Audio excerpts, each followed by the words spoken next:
예, 오늘은 지난 시간에 이어서 산업심리학의 연구 방법 후반부의 내용을 살펴보도록 하겠습니다.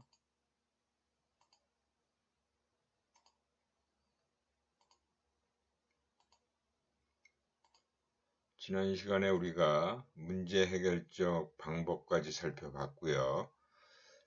그 다음에 이제 과학적 연구 방법들과 관련된 내용들을 쭉 한번 살펴보도록 하겠습니다. 과학적 연구 방법들은 우리가 이제 심리학 수업 중에 연구 방법론 수업이 있어요. 그 연구 방법론 수업에서 다 수강하신 분들은 상세하게 배웠을 것으로 알고 있고요. 처음 이쪽 심리학 관련된 내용을 공부하시는 분들은 생소할 수도 있습니다. 근데 이제 사회과학 연구 방법론이라고 해서 또 다른 학문 분야에서도 배우는 경우들이 있으니까 아마 접해본 분들도 있을 거라고 생각해요. 하지만 여기서는 이제 심리학적인 그 방법들과 관련된 것들이 주를 이루기 때문에 그리고 이제 또 산업심리학 분야에 또 적합한 적용되는 그런 과학적 연구 방법들을 주로 살펴본다고 생각하시면 됩니다. 우선 가장 첫 번째가 관찰법이라고 하는 거예요. 관찰법. 관찰법은 말 그대로 피험자들의 행동과 문화를 이해하기 위한 목적으로 그들을 관찰하는 연구 방법이다. 관찰이라는 건 우리가 잘 알고 있는 거죠. 그러니까 관찰을 통해서 주요 현상들을 발견하고 그것을 설명하기 위한 가설을 생각할 수 있어요.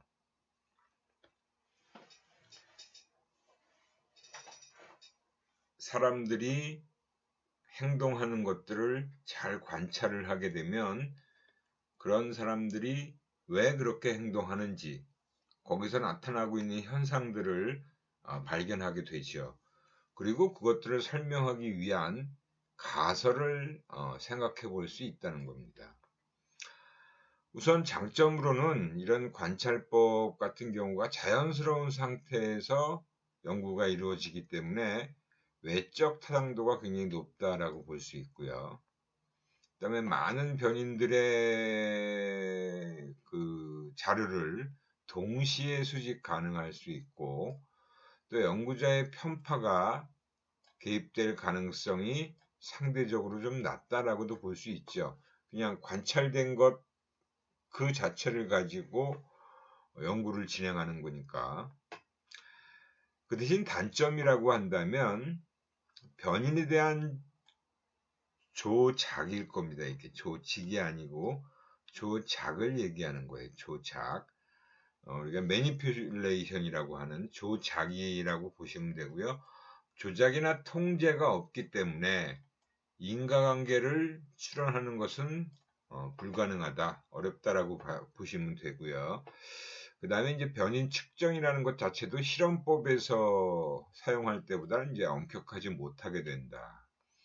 그리고 관찰자의 주관이라는 부분이 개입하기가 쉽다라는 거죠. 그러니까 완전히 관찰자의 주관적인 생각을 배제하기는 어렵다라는 게 또 단점이라고 볼 수도 있습니다. 그 다음 두 번째 방법은 이제 설문조사법이에요. 설문조사법. 설문조사법도 우리가 일반적으로 많이 사용하는 방법이잖아요. 그 설문지에 제시된 질문에 응답하는 것으로 연구를 하는 방법이라고 보시면 되고요. 사람들이 이제 어떤 생각이나 감정을 관찰로 아는 것은 좀 한계가 있죠. 그냥 관찰만 해갖고는 알 수가 없잖아요. 그 사람들이 무슨 생각을 가지고 저렇게 행동을 했는지는 사실 잘 모를 수밖에 없는 겁니다. 그럴 경우에 이제 직접 물어보는 것이 가장 효과적일 수 있다. 그래서 이제 설문으로 그런 것들을 파악해 보는 거죠. 조사를 통해서 수집된 자료를 변인들 간의 상관관계를 알 수 있는 그런 부분은 이 설문조사를 통해서 가능하다. 하지만 역시 마찬가지로 인과관계, 원인과 결과의 관계는 또 밝힐 수가 없다라는 게 아쉬운 점이라고 볼 수 있어요. 그래서 상관이 높다는 것을 안다고 해도 어느 것이 원인이고 어느 것이 결과인지를 확실하게 알 수는 없다라는 거죠. 그러니까 A가 B에 영향을 미쳤는지 B가 A에 영향을 미쳤는지는 알 수 없다라는 거예요. 단지 A와 B가 관계가 아주 밀접한 관계가 있다라는 경우가 이제 상관이 높다라고 얘기를 하는 거죠. 그리고 이 설문조사 같은 경우는 이제 제한된 시간 내에 많은 자료를 획득할 수 있는 그런 점에서 아주 효과적이다. 특히 요즘에는 뭐 인터넷 조사나 모바일 조사까지 가능하니까 훨씬 더 짧은 시간 내에 많은 자료를 수집할 수 있다는 거고요. 일반적으로 조사를 진행할 때는 누구인지를 다 기록하게 되어 있어요. 본인이 조사 응답을 한 사람이 누구인지를. 근데 이제 만약에 익명성이 보장될 수만 있다면 아주 솔직한 응답을 받아낼 수도 있다라는 건데, 그거는 익명성을 이렇게 보장해서 조사를 하는 경우가 그렇게 많지는 않죠. 왜냐하면 또 그 사람이 누군지를 알아야 그런 인구 통계학적인 변인으로서의 또 활용할 수 있는 부분이 있기 때문에 완전히 익명성이 보장된다. 물론 뭐 누구인지는 밝히지 않을 수도 있어요. 그냥 남자인지 여자인지, 연령대가 뭐 20대인지 30대인지 이런 식으로 확실히 어느 정도는 솔직한 응답은 받아낼 수 있는 방법들이 많이 있습니다.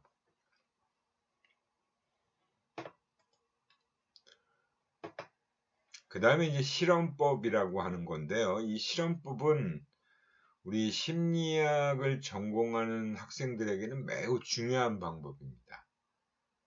나중에 이제 석사 과정을 가게 되면 논문을 쓸 때 바로 이런 실험을 통해서 또 논문을 써야 되는 경우가 일반적인 경우가 해당된다라고 볼 수 있어요. 그래서 이 실험법은 이 심리학 분야에서는 굉장히 중요한 아주 차별적인 방법이다.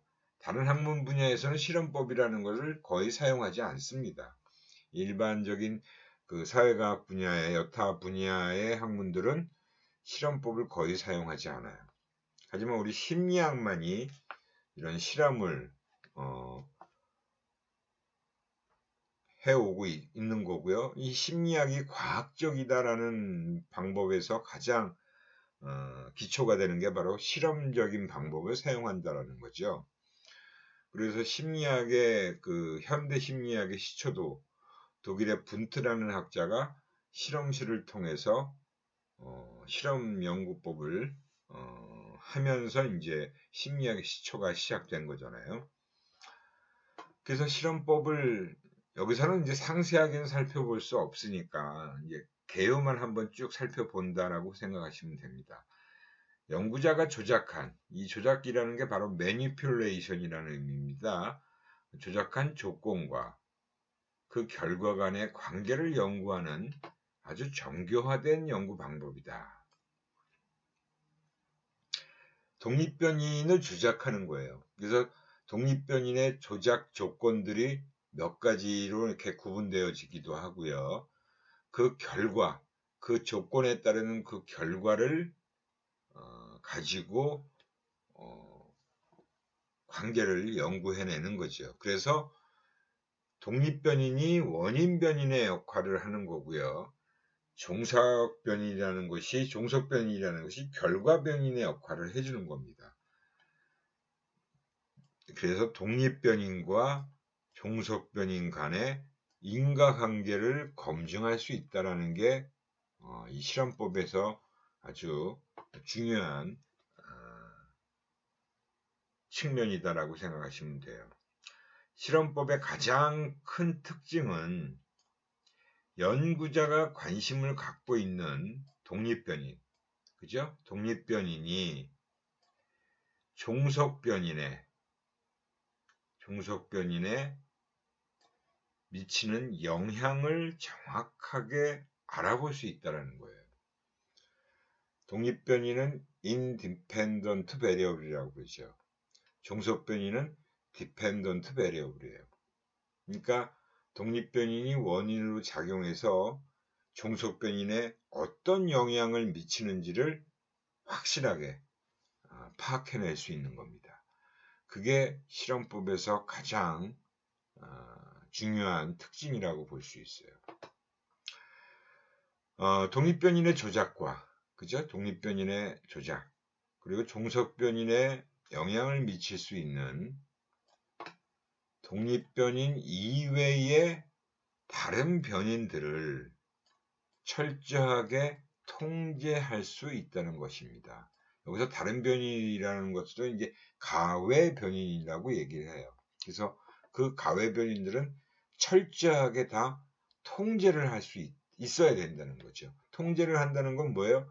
그 영향을 미칠 수 없게끔 전부 차단을 시킨다는 얘기입니다. 그래서 실험실 내에서는 그 연구자가 독립변인으로 설정한 그 변인의 조작만을 가지고 종속변인에 영향을 미치게끔 설정을 하는 겁니다. 그래서 이제 매니퓰레이션이라는 그런 의미를 가지고 조작이란 말을 쓰는 거죠. 그리고 이제 실험실 실험이라는 것과 실험에는 실험실 실험이라는 것과 현장 실험으로 사실은 구분해서 실시가 돼요. 그래서 보통 우리가 학교에서 쓰는 방법들은 다 실험실 실험이죠. 하지만 이제 그 호선 연구 같은 것 대표적인 현장 실험이라고 볼 수 있어요. 그죠? 공장의 그런 조건들을 달리해 가면서, 그죠? 그 조명의 밝기를 달리했잖아요. 그게 이제 그 연구자가 설정한 독립변인의 조건이라고 볼 수 있죠. 조작된 조건. 이런 식으로 이제 실험실 실험과 현장 실험으로 구분해서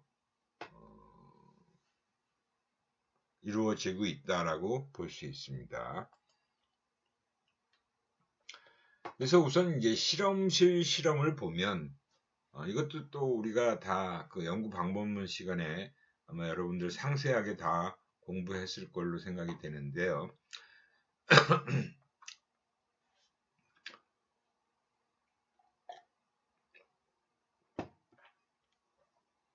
실험실 실험은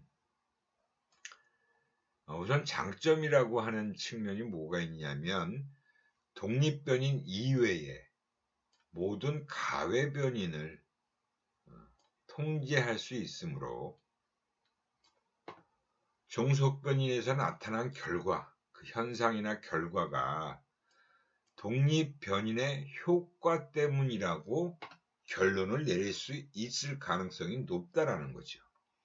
그렇게 추론할 수 있을 가능성이 높다.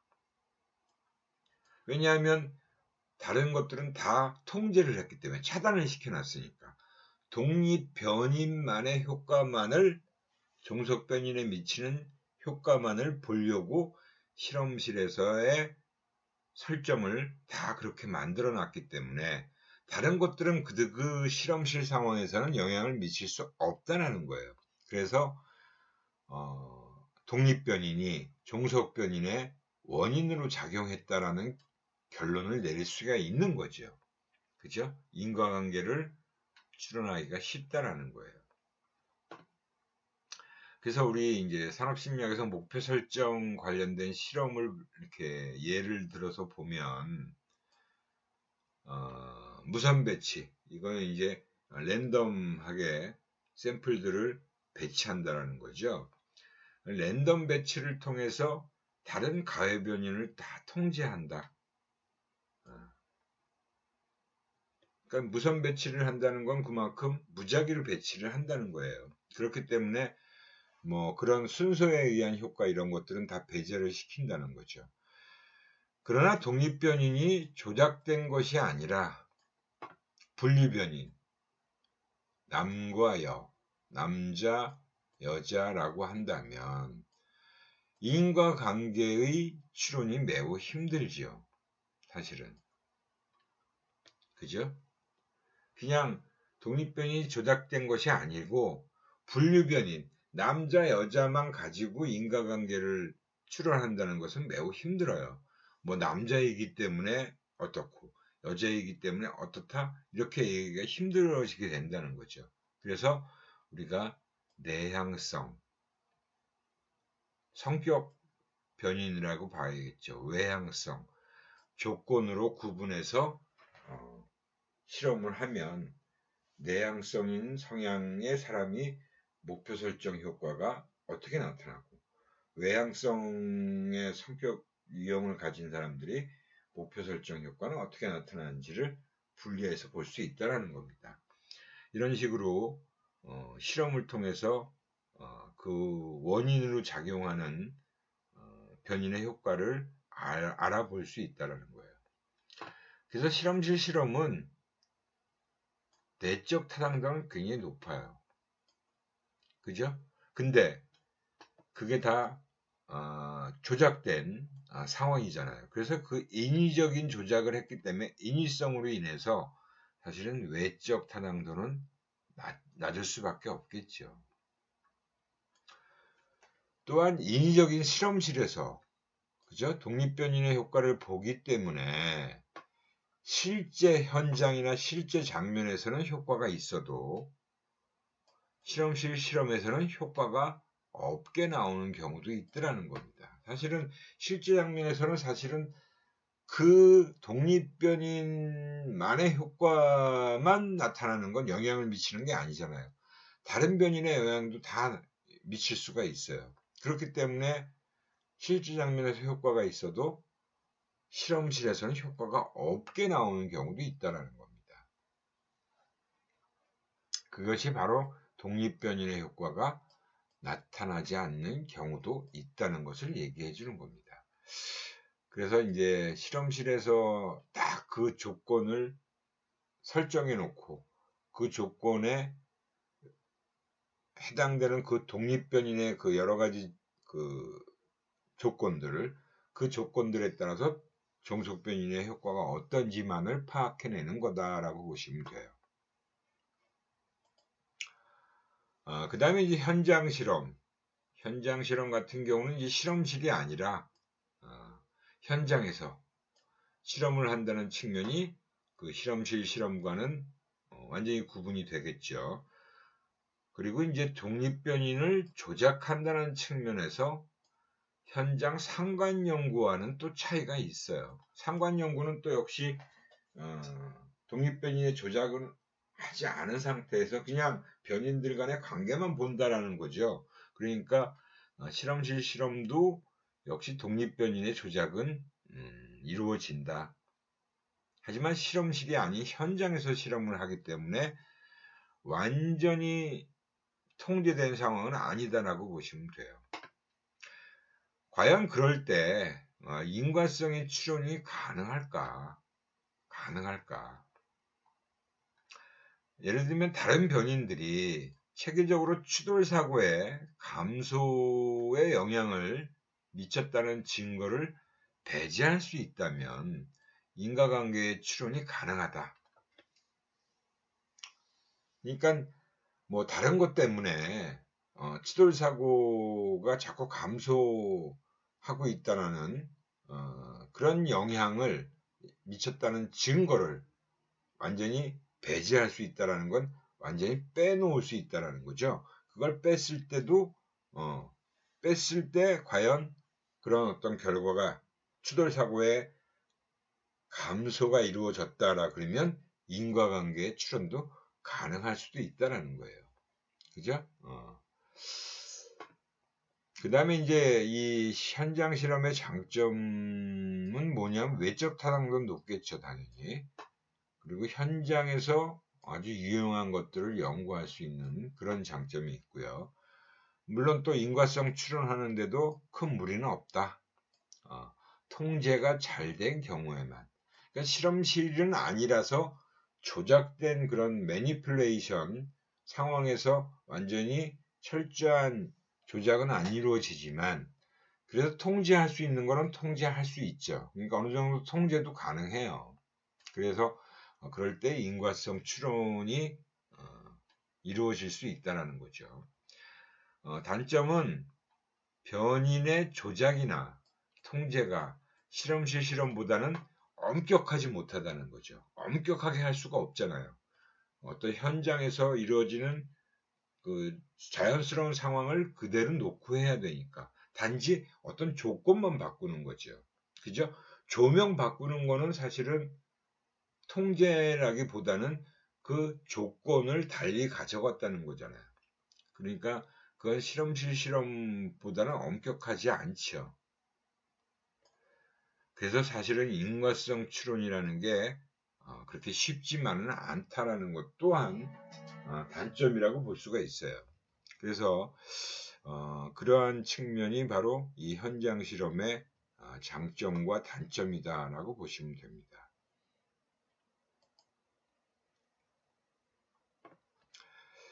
그 다음에 이제 우리가 특히 이 심리학에서 또 차별적으로 사용할 수 있는 도구가 바로 심리검사법이에요. 연구 방법에서 심리검사법. 그죠? 이 심리검사는 많은 영역에서 다 우리 심리학의 각 분야에서 다 활용이 되어지고 있습니다. 산업심리학 분야도 역시 심리검사가 굉장히 중요한 도구가 되고 있고요. 물론 임상심리학, 상담심리학에서 다 심리검사를 많이 활용하죠.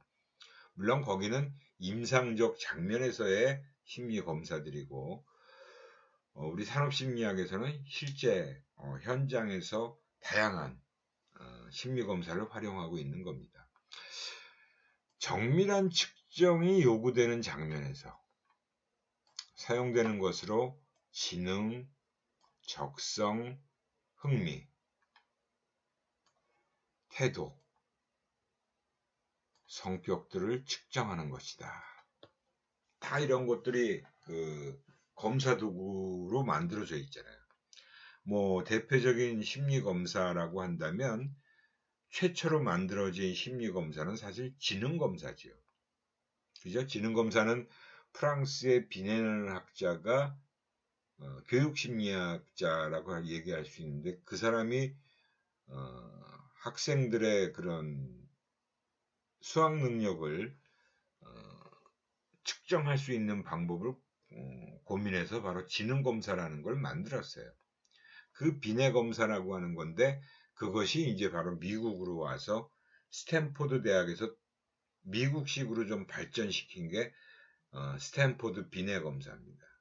이게 이제 지능 검사의 시작이에요. 물론 지능이란 개념은 갈톤이라는 학자가 또 유전자 연구를 하는 데 있어서 활용한 적도 있어요. 아무튼 이런 지능뿐만이 아니라 우리가 흔히 적성, 흥미도, 뭐 태도, 성격, 여러분들 아마 지능검사나 적성검사들은 다 한 번 이상씩은 받아봤겠죠. 중고등학교 시절에 또는 초등학교 시절에도. 그런 검사의 가장 기본적인 목적은 바로 개인차의 규명입니다. 개인차를 밝히는데 목적이 있다. 신뢰도와 타당도 및 실용성을 갖춘 검사를 개발, 제작하여 표준화된 절차에 따라 실시하고 해석할 수 있을 때 그 결과를 수용하게 된다. 지금 많은 심리검사가 계속 만들어지고 있죠. 그죠? 심리검사와 관련된 많은 도구들이 만들어지고 있습니다. 실제로 최근에 각 그 기업이나 우리 정부기관 그런 데서 시행되고 있는 역량평가도 역시 심리검사라고도 할 수 있어요. 영양평가도. 그거는 물론 이제 이런 심리 검사하고도 좀 차원이 좀 다르긴 하지만 영양을 측정하기 위한 검사이기 때문에 그런 부분으로 이제 해당될 수 있다는 거고요. 아무튼 검사의 이제 우선 기본적인 특성이 뭐가 있냐 하는 것도 우리가 좀 알아둘 필요가 있습니다. 측정 대상은 인간의 행동이나 모든 가능한 행동을 측정할 수는 없다는 거예요. 측정 대상은 인간의 행동이에요. 근데 모든 가능한 인간의 행동들을 사실은 다 측정할 수는 없죠. 측정이라는 것 자체가 결코 쉬운 일이 아니다라는 것입니다. 여러분들이 이제 그거는 생각해 보면 알 수 있는 일이에요. 그러니까 인간의 행동이 되게 다양하잖아요. 너무 많죠. 근데 인간의 행동들을 모두 다 측정할 수는 없잖아요. 측정이라는 것 자체는 우리가 소위 얘기하는 길이를 재는 자, 무게를 재는 저울, 이런 것처럼 인간의 행동이나 마음을 재는 자를 만드는 거예요. 근데 그게 그렇게 결코 쉬운 일이 아니죠. 그리고 표준화된 조건에서 항상 이루어져야 된다. 지시사항, 시간, 실시 환경, 통계 방법, 이런 것들이 다 표준화된 조건에서 이루어져야 된다. 채점의 규칙이 있어야 된다. 그래서 응답자들의 반응을 수량화, 수치로 다 환산을 해야 돼요. 그래서 그런 수치화하는 데 필요한 규준, 기준이라고 볼 수 있고요. 채점 절차 규정, 이는 검사자가 달라도 동일한 대상으로 실시하여 동일한 반응을 보였다면 동일한 검사 점수를 획득하기 위함이다. 이게 이제 바로 얘기하는 검사의 신뢰도라는 측면이죠. 지금 측정했건 검사를 실시하고 1년 뒤에 검사를 실시해도 그 검사의 결과는 동일한, 아주 똑같은 점수는 아니라 할지라도 비슷한 검사가 나와야겠죠. 그죠? 막말로 얘기해서 뭐 오늘 검사한 거랑 동일한 검사를 일주일 후에 했는데 검사 결과가 이상하게 다르게 나왔다. 그건 말이 안 되잖아요. 똑같은 검사인데. 그죠? 그런 것들을 얘기하는 겁니다. 그래서 이제 과학적 연구 방법들 중에서도 이 심리검사의 경우 이런 요건이 필요해요. 그래서 좋은 심리검사가 갖춰야 할 요건에는 일단 적합성을 지니고 있어야 돼요. 적합성이라는 것은 제일 요구하는 것을 제대로 측정하고 있느냐 하는 걸 얘기하는 거죠. 그걸 소위 이제 우리가 타당도라고 얘기합니다. 타당도. 제일 요구하는 것을 정말 타당하게 재고 있느냐. 그게 타당도예요. 그래서 측정하려고 하는 대상에 대한 그 검사 문항들이 어떤 내용으로 구성되어 있느냐 하는 부분이 되게 중요한 거죠. 그래서 적합하게 잰다라는 얘기를 할 수 있어야 된다는 거예요. 그래서 그걸 타당도라고 얘기하는 거고요. 그 다음에 일관성이 있어야 된다. 시간, 장소, 그 다음에 검사를 시행하는 사람, 이런 것들에 따라서 검사 결과가 달라지지 않아야 된다는 거예요. 그게 바로 일관성을 얘기하는 거죠.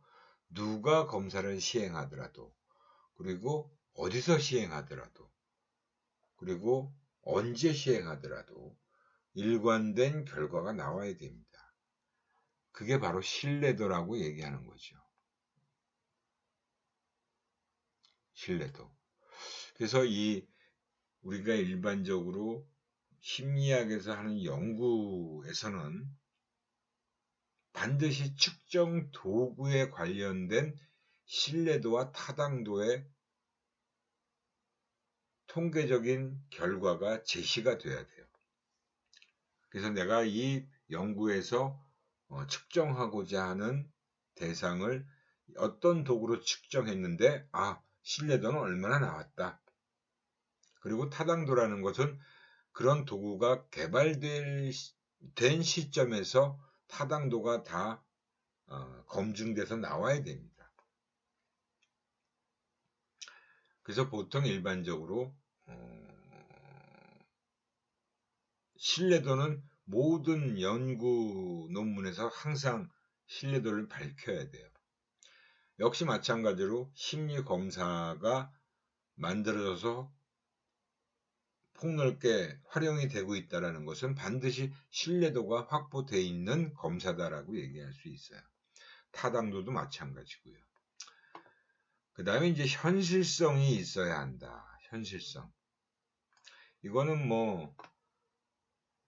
경제성이라는 측면과 함께 적용 범위가 넓어야 된다. 이게 몇몇 특정 대상만을 위한 검사다 하는데 그런 얼마 안 되는 사람들을 측정하려고 엄청난 비용과 시간을 들인다는 것은 굉장히 어려운 얘기죠. 그래서 이 검사 하나가 개발되고 만들어진다는 게 결코 간단한 일이 아닙니다. 그냥 쉽게 말하면 한국에 있는 연구자들이 사실은 한국 사람들을 대상으로 한 지능검사를 지금까지도 만들어내지 않았어요. 만들어내지 못한 것도 있지만 않았다는 것도 있어요. 그러니까 어떤 지능검사를 하나 개발해가지고 시간과 막대한 돈과 막대한 노력이 들어가고 막대한 인력이 이제 많은 인력이 투입이 되는데 그렇게 개발하는 그 절차를 드리는 것보다 그냥 미국에 있는 웩슬러 지능검사를 한국으로 가지고 와서 한국화 작업을 해서 한국형 지능검사를 사용하는 겁니다. 그러니까 우리 한국 사람에 의해서 만들어진 지능검사는 없어요. 그만큼 그런 검사를 제작한다는 일이 보통 일이 아니다라는 거죠. 그리고 이제 객관성을 지니고 있어야 한다는 거예요. 객관성을 지니고 있어야 한다.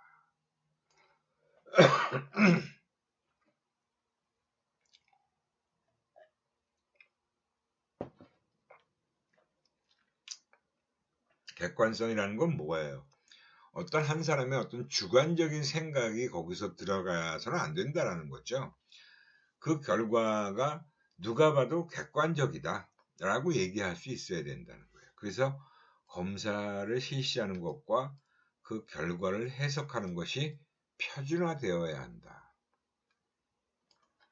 표준화되어 있으면 그죠? 검사 실시하는 것도 그 표준화되어 있는 그 가이드에 따라서 실시하면 되고 그 결과의 해석도 그 기준들에 의해서 결과를 해석하는 거기 때문에 어떤 연구자가 하더라도 동일한 검사 실시가 이루어지게 되고 동일한 검사 결과가 해석이 되겠죠. 그게 바로 객관성이라는 측면을 보장해 주는 겁니다. 그래서 표준화되어야 한다는 게 바로 그런 의미를 가지고 있다. 그러니까 이러한 그 요건들이 바로 좋은 심리검사가 갖추어야 할 요건이다라고 보시면 돼요. 이것도 여러분들 반드시 알고 계셔야 할 내용이라고 할 수 있습니다. 아주 중요한 내용이죠. 그 다음에 이제 사례연구법이라는 것도 있는데요. 사례연구법이라고 하면 보통 우리가 케이스 스타디다라고 얘기하는 거죠. 그래서 과거에 어떠한 과거 중심적인 연구 방법이다. 과거. 그죠? 그리고 개인의 성장 사례사, 케이스 히스토리를 바탕으로 이루어진다. 근데 이 사례사 연구라는 것은 개인이 기억하는 과거에 대한 사건이나 기록을 분석하고 재구성해서 이루어지게 된다는 거예요. 그러니까 어떻게 보면 이제 회고적인 방법이 될 수 있죠. 그래서 개인의 기억에 의존할 수밖에 없고요. 그리고 뭐 기록이 되어 있다면 그 기록을 가지고 아니면 사건에 대한 어떤 내용을 가지고 그걸 분석해서 재구성한다라고 보시면 됩니다. 그러니까 거기에 이제 개인의 주관이라는 게 들어갈 수밖에 없겠죠. 그래서 개인의 주관을 배제할 수 없다 하는 측면이 이 사례연구법의 특징이다라고 보실 수 있어요. 이 사례연구법의 장점은 결과를 바탕으로 실험이나 이 사례연구법을 통해서 분석해 놓은 결과를 바탕으로 실험이나 체계적 관찰을 위한 정보를 제공해 준다는 거죠. 그러니까 실험을 하기 전에 또는 이러한 관찰을 하기 전에 먼저 케이스 스터디를 통해서 분석한 내용을 바탕으로 어떤 실험을 해야 될지를 결정하는 거. 아니면 이게 관찰을 하는데 어떻게 해야 될지를 또 결정하는데 정보를 제공해 준다라고 보시면 됩니다. 단점은 뭐 앞에서 설명한 바와 마찬가지로 개인의 주관을 완전히 배제하기 어렵다라는 겁니다. 아무래도 그 개인의 기록이나 사건 내용이니까 그 개인의 기억에 의해서 의존하는 데다가 그 개인이 어떻게 그거를 사건을 또 재구성하느냐에 따라서 달라질 수도 있는 거잖아요. 그렇기 때문에 개인적인 생각이 완전히 배제될 수는 없다라는 거죠. 그 다음에 이제 정확하고 객관적인 정보 수집이 중요하다. 어떻게 보면 참 그 객관적인 기록들이 있으면 가장 좋겠죠. 그래서 뭐 예를 들면 뭐 학생 때의 그런 기록이다 그러면 학생 생활기록부 같은 것들을 보면 그래도 꽤 객관적인 자료들이잖아요. 그죠? 그리고 실생활의 예를 많이 포함시키는 것도 필요하다라고 할 수 있습니다. 그래서 이런 식으로 이제 사례연구법을 통해서 하는 방법도 있다라고 보시면 돼요. 그 다음에 이제 이러한 그 여러 가지 방법들을 통해서 우리가 자료를 수집하게 되면 이 자료 분석을 하는데 변인의 특성에 따라서 분석하는 방법이 다 달라집니다. 이건 통계학에서 여러분들이 또 다 배운 내용이죠.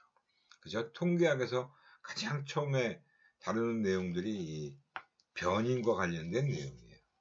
이 변인은 심리학에서는 매우 중요한 겁니다. 베리어블이라고 얘기하는 거죠. 그래서 변인의 종류를 몇 가지 유형으로 이렇게 차원에서 나눠 볼 수가 있는데 우선 연속 변인과 불연속 변인이라는 걸로 구분할 수가 있어요. 연속 변인이라는 건 쭉 무한히 값을 취할 수 있는, 그죠? 정의된 눈금 범위 내에서 무한히 값을 취할 수 있는 변인. 뭐 나이다, 시간이다, 길이 이런 것들은 다 일반적인 연속 변인이에요. 불연속 변인은 뭐예요? 딱딱 끊어져 있다라고 생각하시면 되죠. 그래서 유한한 값을 취할 수 있는 변인이다. 성별, 남녀, 인종, 흑인종, 백인종, 뭐 황인종, 뭐 자녀 수, 뭐 이런 것들, 그죠? 그래서 보통 유목이라고도 얘기하죠. 분류 변인이라고도 얘기하고요. 그 다음에 또 다른 차원의 구분하는 거는 양적 변인과 질적 변인이 있어요.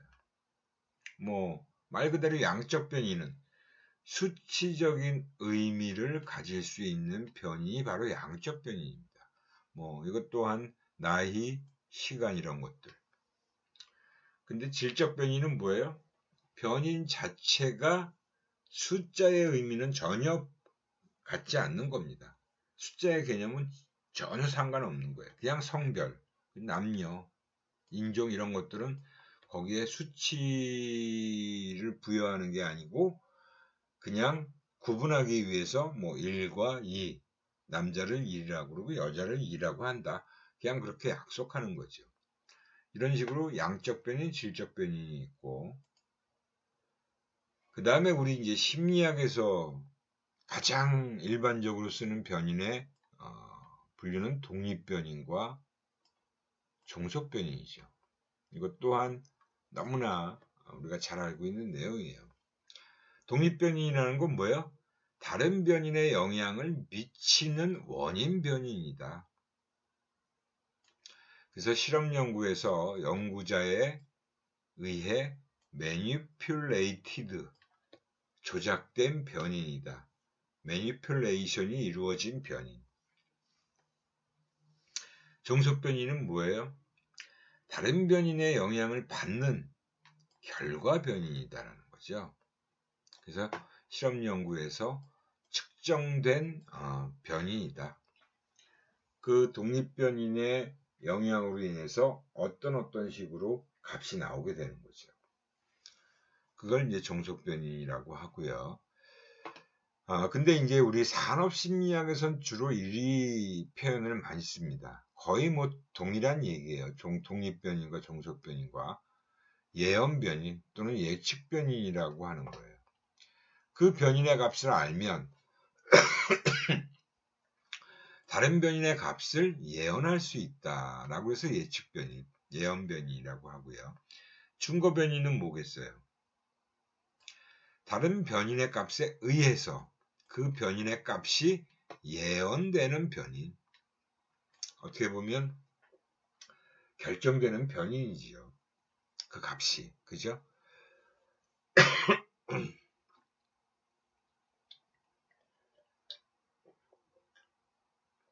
아, 40분이 좀 넘어가니까 목이 좀 잠기네요. 그 독립변인과 종속변인 간의 구분은 정해져 있는 것이 아니에요. 사실은 이 종속변인과 독립변인이 바뀌어질 수도 있어요. 연구자가 뭐에 관심을 더 두고 있느냐에 따라서 독립변인, 종속변인이 서로 바뀔 수도 있다. 인과관계를 추론할 수 있는 실험실 연구에서 독립변인과 종속변인이라는 용어가 사용되지만 상관 연구에서는 우리가 그래서 이제 산업심리학 분야에서는 특히 예언변인과 중거변인이라는 용어를 더 많이 사용합니다. 그래서 왜냐하면 현장 중심으로 이루어지잖아요. 그죠? 그래서 이렇게 이제 변인의 종류를 얘기하고 있고요. 그 다음에 이 측정 수준도 우리가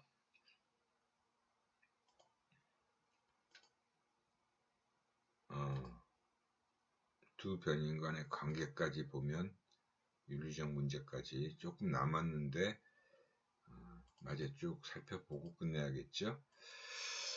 그 변인의 종류는 정확하게 우리가 또 알고 있어야 될 내용이에요. 그 변인의 종류에서 또 변인의 측정 수준이라는 게 있는데 우리가 심리학에서 척도라는 말을 많이 쓰죠. 척도, 스케일이라고 하는 겁니다. 척도, 심리 척도 핸드북이라는 책이 있어요.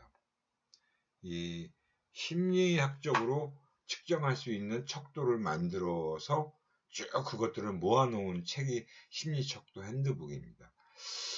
한 변인상의 값의 정도를 평가하는 도구, 뭐 길이를 재는 자, 무게를 재는 저울, 지능을 재는 지능검사, 이게 다 사실은 척도예요. 그래서 사실은 척도가 어려운 건 아닌데 의미는 분명히 아시겠죠, 그죠? 척도라는 말이 뭔지. 근데 어느 수준에서 측정이 이루어지느냐에 따라서 척도의 종류가 달라지고 그에 따라 적용할 수 있는 분석 기법도 달라지게 됩니다. 그래서 명명척도라고 하는 것은 이 척도에 또 네 가지가 있어요. 명명척도는 노미널 스케일이라고 그러는데 주로 그냥 범주로만 구분하는 거죠. 뭐 남녀 성별, 인종, 뭐 주소, 뭐 대구, 부산, 서울 이런 식으로 이런 게 이제 명명척도라고 하는 거예요. 그래서 명명척도의 수준으로만 측정될 수 있는 변인을 명명변인이라고 하고요. 다르다 같다만 얘기할 수 있죠. 다르다 같다만. 그리고 얼마나 크다거나 한 대상의 값이 다른 대상의 2배가 된다는 등의 이야기는 할 수가 없습니다. 그래서 명명척도라고 하는 노미널 스케일이고요. 그 다음에 서열척도는 말 그대로 서열이 뭐예요? 순서. 그죠? 대상 어떤 차원에 따라서 순서 지어주는 척도. 뭐 1등과 2등, 뭐 1, 2, 3, 4, 5위, 진선미 이런 게 전부 서열척도예요. 역시 서로 다른 대상 간의 양의 비교는 가능하지만 양의 비교, 즉 진이 선보다 더 많은 거죠. 아무튼 더 잘한 거잖아요. 그죠? 근데 얼마나 더 큰지, 얼마나 작은지에 대한 평가는 불가능하죠. 그러니까 진선미라고 해서 진이 선보다 잘했다라는 건 알지만 얼마나 잘했는지, 뭐 2배 더 잘했는지 이건 알 수가 없죠. 그 다음에 등간척도 인터벌 스케일이라고 합니다. 어떤 차원에 따라서 크기를 정해주는 척도예요. 그 척도 간의 간격이 동일한 척도라고 해서 등간척도, 인터벌 스케일. 근데 이게 원래 그 용어는 등현 간격이라고 하는 겁니다. 즉 간격이 같은 것처럼 보이는 척도예요. 하지만 엄격히 얘기하면 그 간격이 완벽하게 동일하지는 않아요.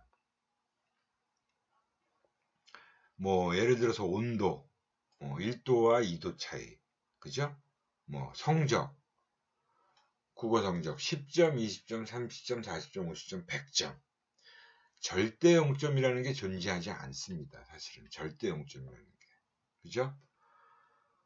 등간 척도는 두 대상 간의 양적 비교나 크기에 대한 정보까지만 제공하지만 비율 정보를 제공하지는 못한다. 즉 국어 점수가 만약에 국어 성적이 50점인 사람과 국어 성적이 100점인 사람이 50점의 차이는 있지만 그렇다고 해서 그 사람이 100점 맞은 사람이 50점 맞은 사람보다 2배 더 잘했다 이렇게 얘기할 수 없다는 거예요. 그냥 50점 더 잘한 거지 2배 더 잘했다라는 비율 정보는 제공하지 못한다라는 거 반드시 기억하셔야 됩니다. 그게 등간 척도예요. 그리고 비율 척도는 말 그대로 이건 비율이에요. 크기도 정해주지만 척도들 간의 간격이 동일하고 거기다 절대 0점까지 있어요. 절대 0점이 있다는 얘기는 그 절대 0점을 기준으로 해서 보기 때문에 비교가 가능해져요. 길이 10cm에서 20cm는 2배 더 길다라고 얘기할 수 있다라는 거예요. 50kg인 사람과 100kg인 사람이면 100kg인 사람이 50kg인 사람보다 2배 더 무겁다라고 얘기할 수 있다는 거예요. 그게 절대 0점이라는 게 있는 것과 없는 것의 차이입니다. 그렇기 때문에 비율적인 이야기가 가능하다는 거예요. 그래서 여러분들이 등간 척도와 비율 척도를 확실하게 구분하고 계셔야 됩니다. 이건 이제 통계학의 가장 기본적으로 나오는 내용이죠. 변인상의 점수의 분포의 특성. 그래서 그거를 이제 점수들의 분포를 대표해 주는 값을 중앙 집중치라고 얘기해요.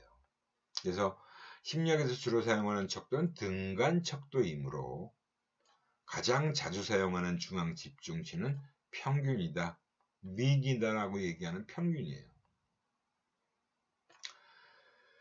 근데 평균만을 가지고서는 점수들이 얼마나 서로 흩어져 있는지 알 수 없잖아요. 그죠? 평균이 얼마다라는 값만 아는 거지.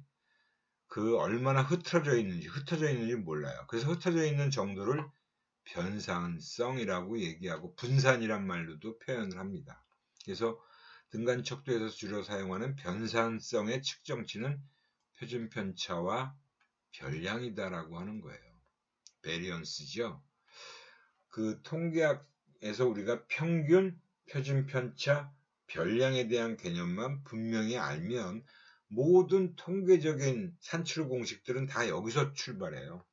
평균의 자승, 그 다음에 표준편차의 자승, 뭐 이런 것들이 별량으로 분석이 되어지고 그 별량들을 또 서로 곱하고 뭐 어쩌고 저쩌고 하면 상관계수 산출도 되고 뭐 다양한 통계 분석하는 방법들이 거기서 다 출발을 한다는 겁니다. 그래서 평균과 표준편차를 알고 있어야 점수들의 분포가 정규 분포라고 얘기하는 우리가 흔히 얘기하는 종 모양이죠. 반 엎어놓은 종 모양. 정규 분포라는 건 이거잖아요. 그죠? 이게 바로 평균과 표준편차를 다 알고 있어야 정규 분포라는 건 이 평균이 가운데, 그죠? 평균이 가장 가운데에 있는 거고 이 퍼져 있는 정도가 똑같은 거죠. 그죠? 그 정규 분포의 원리를 이용해서 여러 가지 추가적인 정보를 얻어낼 수 있다라는 겁니다. 그리고 두 변인 간의 관계를 얘기하는 거는 바로 상관계수라는 걸 통해서 얘기해요. 여기서 여러분들이 반드시 기억할 거는 상관계수는 마이너스 1에서 1까지 사이의 값을 가져요. 그러니까 0점 몇, 마이너스 0점 몇. 정적 상관과 부적 상관이 다 있다는 거죠. 플러스 값은 정적 상관, 마이너스 값은 부적 상관. 하나가 커지는데 작아지면 그건 부적 상관이에요. 역상관이죠. 하나가 커지는데 또 다른 하나도 같이 커지면 그건 정적 상관이 있다는 거예요. 그래서